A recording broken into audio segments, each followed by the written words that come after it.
Assalamualaikum warahmatullahi wabarakatuh.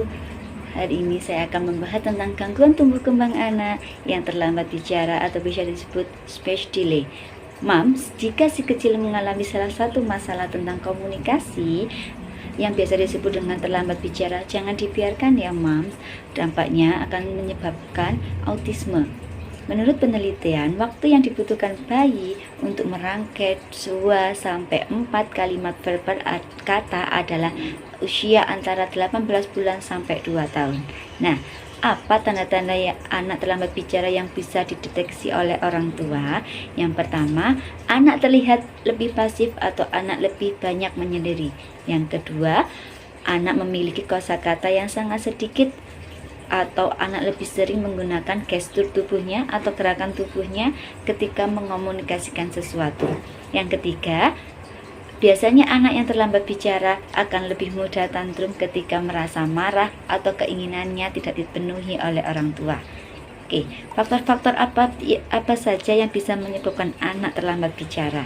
Nah, dari pertama yaitu dari oral motor anak. Apabila dari lahir oral motor anak kurang baik, tentunya akan mempengaruhi artikulasi kemampuan bicara anak. Yang kedua, adanya gangguan perkembangan seperti intellectual disability atau proses kecerdasan yang ada di bawah rata-rata. Yang ketiga, anak-anak dengan pola asuhnya kurang interaksi dua arah dengan orang tuanya akan berpengaruh untuk perkembangan bicara anak. Jadi pola asuh ini tetap memegang peranan penting ya moms. Yang keempat, penggunaan gadget yang secara berlebihan atau tidak dibatasi oleh orang tuanya. Faktor yang kedua terakhir adalah pola asuh anak dan penggunaan gadget yang bisa dibilang tidak dibatasi.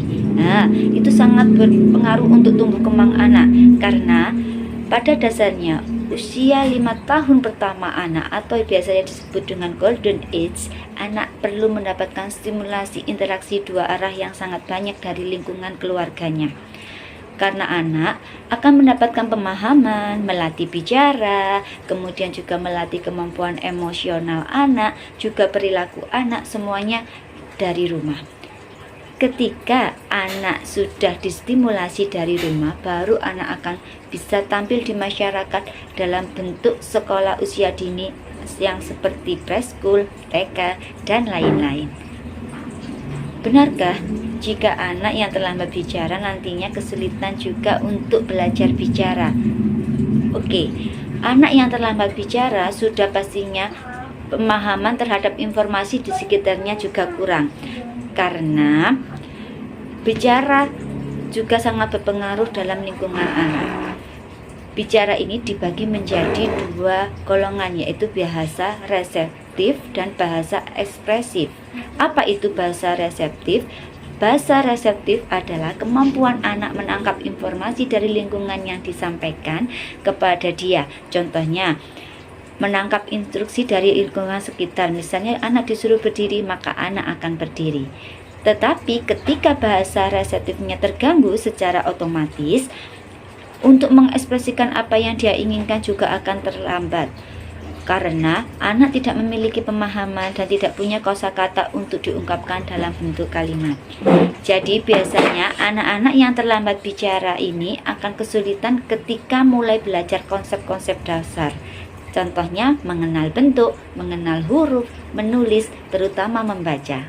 Nah, sekarang bahasa ekspresif. Apa itu bahasa ekspresif? Adalah kemampuan untuk mengomunikasikan pikiran atau perasaan melalui kata-kata dan gerak tubuh.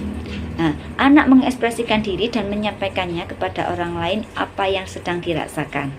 Oke. Nah, misalnya orang tua menemukan anaknya terlambat bicara, apa yang harus dilakukan? Nah, sebenarnya ada dua macam penanganan, yaitu yang pertama dengan cara menstimulasi anak, yang kedua dengan cara tindakan profesional dari terapi untuk membedakannya. Untuk diketahui ya moms, kalau anak-anak yang membutuhkan stimulasi biasanya disebut anak terlambat bicara atau terlambat berkembang. Keterlambatan tumbuh kembangnya berada di maksimal hanya 1 tahun atau 1,5 tahun dari anak usianya. Misalnya termasuk keterlambatan bicara sudah lebih dari tahun biasanya 2 tahun atau 3 tahun. Nah, moms melakukan observasi dengan berinteraksi anak-anak seusianya. Apabila anak seusianya sudah ada kata yang keluar tetapi anak kita masih belum, maka moms harus bisa mengobservasi lebih lanjut dengan membawanya ke psikolog. Tetapi apabila sudah ada kata verbal yang keluar sedikit, moms harus menstimulasinya dengan interaksi dua arah. Dengan stimulasinya sangat gampang. Yang pertama, harus punya waktu khusus untuk berinteraksi bersama anak. Jadi waktunya tidak hanya 1, 2 jam atau 3 jam. Nah, moms harus rutin melakukan interaksi, misalnya mengajak bicara anak dalam beraktivitas di rumah. Misalnya ketika bermain, menonton TV, makan atau mandi. Nah, selain itu, kosakata anak akan terbiasa bertambah banyak. Misalnya, namanya dipanggil oleh mama, maka anak akan menoleh dan menyampaikan instruksi yang disampaikan oleh mama, maka anak akan melakukannya sesuai instruksi tersebut. Artinya, bukan cuma membiarkan anak beraktivitas sendiri di dalam rumah. Jadi, peran orang tua dalam lingkungan keluarga sangatlah penting untuk tumbuh kembang anak, agar anak bisa berkembang secara optimal. Oke, Mam, semoga bermanfaat. Terima kasih, sampai jumpa di lain kesempatan. Bye-bye. Assalamualaikum warahmatullahi wabarakatuh.